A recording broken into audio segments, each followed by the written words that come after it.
Hi ஜாஸ், இன்னைக்கு என்ன topic பார்க்க போறோம் 1 மினிட் வீடியோல? இன்னைக்கு வெள்ளரிக்காயோட பயன்கள் தான் பார்க்க போறோம் ரோஸ். சொல்லுங்க பார்ப்போம். இப்போ நம்ம வெள்ளரிக்காய் எடுத்துக்கிறதுனால அதில் 96% நீர் சத்து இருக்கு. ஸோ இது அதிகமாக எடுத்துக்கிட்டோம்னா உடல்ல இருக்க வறட்சி தன்மையை சரி பண்ணி கொடுக்கும். வெள்ளரிக்காய் வந்து இப்போ கட் பண்ணி கண்ணில் 10 நிமிஷம் வச்சோன்னா கருவிலையும் சரியாகும். வெறும் தான் வைக்கணுமா? ரோஸ் வாட்டர்லாம் கலந்து வைக்கிறோம்? ரோஸ் வாட்டர்லாம் வைக்கக்கூடாது. அப்போ ரோஸ் வாட்டர் சேர்ந்து வச்சோம்னா நம்ம கண் பார்வை கெட்டுறதுக்கு வாய்ப்பு உண்டு. வெறும் வெள்ளரிக்காய் கட் பண்ணி ரெண்டு கண்ணிலையும் நீங்கள் 10 நிமிஷம் வச்சுட்டு எடுத்தாலே போதும். ரொம்ப நேரம்லாம் வைக்க தேவையில்ல, 10 நிமிஷம் மட்டும் போதும். நம்ம வெள்ளரிக்காய் அதிகமாக எடுத்துக்கிறதுனால மலச்சிக்கலும் சரியாகும், குடல் புண்ணும் சரியாகும்.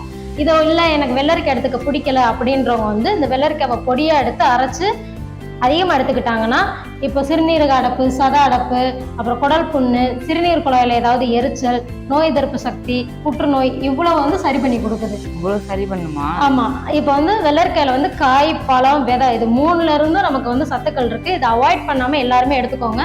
இதை நான் மட்டும் சொல்லலை, டாக்டர் சஜஷன் வச்சு தான் நான் சொல்கிறேன்.